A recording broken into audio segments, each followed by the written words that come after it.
اسی طرح کھانا کھانے سے پہلے اور بعد میں بھی ہاتھ دھوتے تھے، یعنی آپ صلی اللہ علیہ وسلم کا معمول تھا کہ کھانا کھانے سے پہلے ہاتھ دھونا اور بعد میں بھی۔ اور اس میں ترتیب کیا ہوتی تھی کہ جب کھانا کھانے سے پہلے ہاتھ دھوتے تھے تو پھر اس کو کسی چیز کے ساتھ صاف نہیں کرتے تھے، جیسے آج کا ہمارا کانسیپٹ ہے جرمز وغیرہ کا، جراثیم ہوتے ہیں، تو فرض کریں اگر کسی کپڑے کے ساتھ جراثیم ہے، ٹاول وغیرہ کے ساتھ ہم نے ہاتھ دھوئے اور اس کو صاف کر لیا تو وہ جراثیم تو پھر ساتھ رہے نا۔ تو اس لیے آپ صلی اللہ علیہ وسلم جب کھانا کھانے سے پہلے وضو کرتے ہاتھ دھوتے تھے تو اس میں ہاتھوں کو صاف نہیں کرتے تھے، بس تھوڑا سا ہلکا سا اس کو پانی جو ہے اس کو جھاڑ لیا۔ ہاں، جب بعد میں آپ صلی اللہ علیہ وسلم ہاتھ دھوتے تھے کھانا کھانے کے بعد، پھر اس کو کسی کپڑے کے ساتھ صاف کر لیا کرتے تھے۔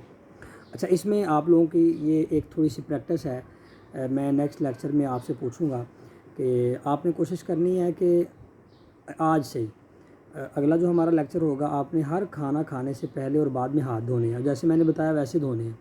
میں آپ سے پوچھوں گا کہ کن بچوں نے اس کا اہتمام کیا، ٹھیک ہے؟ اور میں پیرنٹس سے بھی گزارش کروں گا کہ وہ اپنے بچوں کو اس بات پہ جو ہے وہ قائل کریں، جب بھی وہ کھانا کھانے بیٹھیں تو کوشش کریں کہ ان کو کہیں کہ بیٹا جائیں پہلے ہاتھ دھو کے آئیں، اور جب کھانا کھا لیں تب بھی کہیں بیٹا ہاتھ دھو لیں۔ یہ ٹیشو وغیرہ کا استعمال بھی کسی درجے میں ٹھیک ہے، لیکن اصل جو طہارت ہے وہ پانی سے ہی ہوتی ہے، اس کو دھونے سے ہوتی ہے۔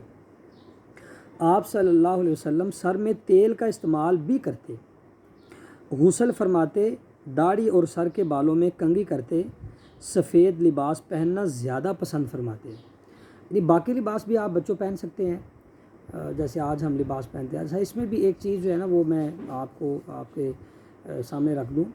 لباس کے حوالے سے آج کل جو بہت زیادہ ٹائٹ کپڑوں کا رواج آ گیا ہے، پینٹ شرٹ کی شکل میں ہو یا کچھ شلوار قمیض میں بھی اچھے ایسے ڈیزائن ہیں۔ اچھا، اسلام کے اندر جو ہے وہ سطر کو چھپانا فرض ہے، اور مرد کا جو سطر ہوتا ہے وہ ناف سے لے کے گھٹنوں کے نیچے تک، یعنی یہ حصہ چھپا ہونا چاہیے، اور عورت جو ہے اس کا سارا جسم سوائے چہرے اور ہاتھوں کے اور پاؤں کے، یہ سارا جسم اس کا چھپا ہونا چاہیے۔ اچھا، اس میں ایسا تنگ لباس نہیں ہونا چاہیے جیسے آج کل ہمارے کچھ فیشن چل رہے ہیں، اس طرح کے لباس پہننے سے اسلام نے منع فرمایا۔ ہاں، اگر پینٹ شرٹ ڈھیلی ڈھالی ہے، شرٹ کھلی ہے تو اس کو پہننے میں کوئی حرج نہیں ہے۔ ہاں، یہ آپ کہہ سکتے ہیں کہ اسلامی لباس نہیں ہے، لیکن یہ ہے کہ وہ مطلب ٹھیک ہے، اگر پینٹ آپ کی ڈھیلی ڈالی ہے، شرٹ آپ کی ذرا کھلی ہے، وہ ٹائٹ نہیں ہے، باڈی اسکن کے ساتھ جڑی ہوئی نہیں ہے تو ٹھیک ہے۔ اسی طرح شلوار قمیض جو ہے وہ بھی مطلب ڈھیلی ڈھالی ہونی چاہیے، کپڑے جو ہے وہ اس طرح کے ہوں کہ انسان کی جو فگرز ہیں نا، باڈی فگرز، وہ نمایاں نہ ہوں۔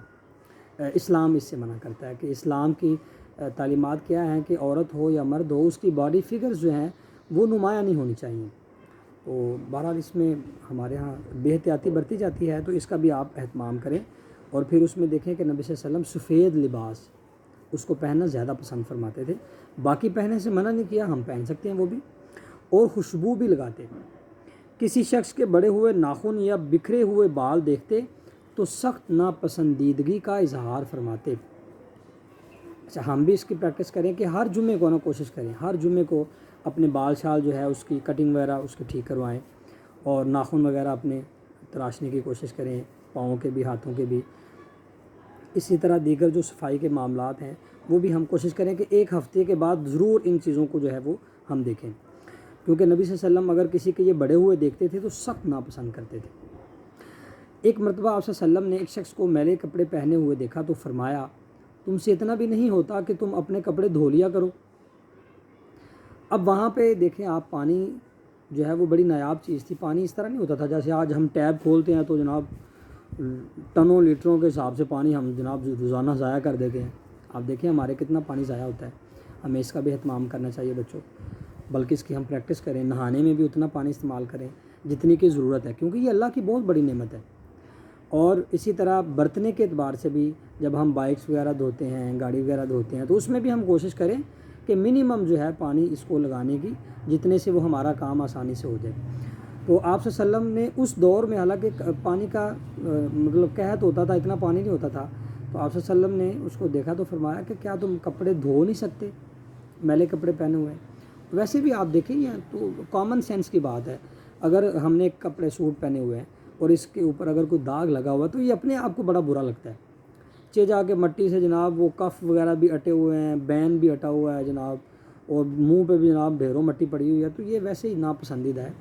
نبی کریم صلی اللہ علیہ وسلم نے دیکھیں کتنی خوبصورت بات فرمائی، آپ نے فرمایا کہ الطہور شطر الایمان، صفائی جو ہے وہ آدھا ایمان ہے، آدھا ایمان تو صفائی ہے، لہذا اس کا اہتمام بھی اتنا ہونا چاہیے۔ ایک دفعہ ایک شخص میلے کچیلے کپڑے پہنے ہوئے آپ صلی اللہ علیہ وسلم کی خدمت میں حاضر ہوا۔ آپ صلی اللہ علیہ وسلم نے اس کی حالت کے بارے میں پوچھا تو اس نے بتایا کہ اس کے پاس اللہ تعالیٰ کا دیا ہوا بہت کچھ ہے۔ آپ صلی اللہ علیہ وسلم نے اس شخص کو اللہ تعالیٰ کا شکر ادا کرنے کی ہدایت کی، یعنی اللہ کی دی ہوئی نعمتوں کو استعمال کرنے کی ہدایت کی۔ یعنی نعمتوں کا شکر کیا ہے؟ اگر اللہ تعالیٰ نے کسی انسان کو صاحب ثروت بنایا، اس کو پیسے دیے، تو اس کا بیٹا اظہار ہونا چاہیے۔ ہاں، منع جس چیز سے کیا گیا ہے بچوں وہ یہ ہے کہ اس کپڑوں کی بنیاد پر، بڑی گاڑی کی بنیاد پر، بڑے گھر کی بنیاد پر انسان کے اندر تکبر نہیں آنا چاہیے، کیونکہ یہ تکبر جو ہے یہ اللہ تعالیٰ کے عرش کی چادر ہے، اور نبی اکرم صلی اللہ علیہ وسلم نے فرمایا کہ لا يدخلون الجنت، کہ وہ شخص جو ہے وہ جنت میں داخل نہیں ہو سکے گا جس کے دل میں ذرے کے برابر بھی کبر ہوا، تکبر ہوا، ٹھیک ہے نا۔ تو اچھا کپڑا ہمارے جسم کا حق ہے، اچھی خوراک ہمارے جسم کا حق ہے، لیکن ان باتوں کی بنیاد پر، ان چیزوں کی بنیاد پر اپنے آپ کو بڑا سمجھنا اور دوسروں کو حقیر سمجھنا، تو بیٹا اس سے منع کیا گیا ہے۔ تو ایسا جو ہے وہ نہیں ہونا چاہیے۔ باقی نمایاں کریں، اچھے کپڑے اللہ نے صلاحیت دی ہے تو پہنے، استطاعت دی ہے۔ ایک مرتبہ آپ صلی اللہ علیہ وسلم کی خدمت میں ایک صحابی اس حالت میں حاضر ہوئے کہ ان کی داڑھی اور سر کے بال بکھرے ہوئے تھے۔ آپ صلی اللہ علیہ وسلم نے صحابی رضی اللہ تعالیٰ عنہ سے فرمایا کہ اپنے بال درست کر کے آؤ۔ جب صحابی رضی اللہ تعالیٰ عنہ بال درست کر کے آئے تو آپ صلی اللہ علیہ وسلم نے خوشی کا اظہار فرمایا۔ یہ دیکھیں، ایک بندے نے طہارت حاصل کی ہے، پاکیزگی حاصل کی ہے، تو نبی صلی اللہ علیہ وسلم خوش ہو رہے ہیں۔ آپ صلی اللہ علیہ وسلم نے فرمایا کیا تمہاری یہ حالت پہلی حالت سے بہتر نہیں ہے؟ کیا تم اب پیارے نہیں لگ رہے، خوبصورت لگ رہے ہو، کتنے اچھے لگ رہے ہو، تمہاری کٹنگ جو ہے وہ ہو گئی اب، ٹھیک ہے نا۔ جسم کو پاک صاف رکھنے کے ساتھ ساتھ کپڑوں کو بھی پاک صاف رکھا جائے۔ تو یہ ہے بیٹا آج کا جو ہمارا لیکچر ہے، یہاں تک ہم نے ابھی آج پڑھا ہے، تو انشاءاللہ زندگی رہی تو باقی نیکسٹ انشاءاللہ ہم پڑھیں گے۔ تو اس کو بیٹا آپ جو بھی اس میں آپ کا ہوم ورک ہے وہ آپ کر لیجیے گا۔ تب تک کے لیے نیکسٹ لیکچر میں ہم ملاقات کریں گے، تو اپنا بھی خیال رکھیے گا، دعاؤں میں سب کو یاد رکھیے گا۔ اللہ تعالیٰ آپ سب کی بھی حفاظت فرمائے۔ السلام علیکم ورحمۃ اللہ وبرکاتہ۔